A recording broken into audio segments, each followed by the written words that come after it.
عراق کے ایک بڑے شہر میں ایک بادشاہ حکومت کرتا تھا۔ اس کا نام بادشاہ حارث تھا۔ اس کی ایک بیٹی تھی جس کا نام نائلہ تھا۔ نائلہ بہت خوبصورت تھی، مگر اس سے بھی زیادہ وہ نرم دل اور سمجھدار تھی۔ اسے محل کی زندگی پسند نہیں تھی۔ وہ اکثر سوچتی تھی کہ محل کے باہر لوگ کیسے رہتے ہیں۔ نائلہ رات کو محل کی چھت پر جا کر شہر کی روشنیوں کو دیکھا کرتی تھی۔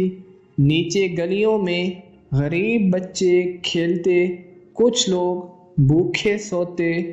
یہ سب دیکھ کر نائلہ کا دل اداس ہو جاتا۔ شہر کا مشہور چور۔ اسی شہر میں ایک نوجوان رہتا تھا جس کا نام زید تھا۔ زید بچپن میں یتیم ہو گیا تھا۔ غربت نے اسے چوری کی طرف دھکیل دیا، مگر اس نے کبھی کسی غریب کا نقصان نہیں کیا۔ وہ صرف ظالم امیروں سے چوری کرتا اور آدھا مال غریبوں میں بانٹ دیتا۔ لوگ چپکے سے اس کے لیے دعا کرتے تھے۔ محل میں انوکھی ملاقات۔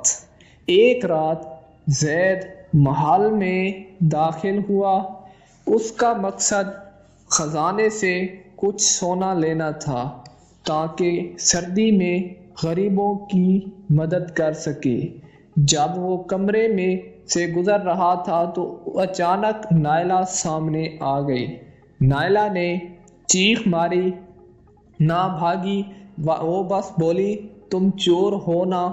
زید گھبرا گیا مگر سچ بول دیا۔ اس نے اپنی پوری کہانی سنا دی۔ نائلہ خاموشی سے سنتی رہی۔ اس کی آنکھوں میں آنسو آ گئے۔ دو دلوں کی ہمدردی۔ اسی رات کے بعد زید چند بار اور محل میں آیا۔ نائلہ اسے خبردار کر دیتی کہ سپاہی کہاں ہیں۔ وہ دونوں محل کی کھڑکی کے پاس بیٹھ کر شہر کے لوگوں کے بارے میں باتیں کرتے۔ نائلہ نے پہلی بار جانا کہ اصل زندگی کیا ہوتی ہے۔ زید نے پہلی بار محسوس کیا کہ کوئی اسے سمجھاتا ہے۔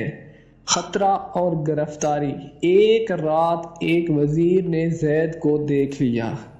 فوراً سپاہی آ گئے۔ زید کو زنجیروں میں جکڑ کر بادشاہ کے سامنے پیش کیا گیا۔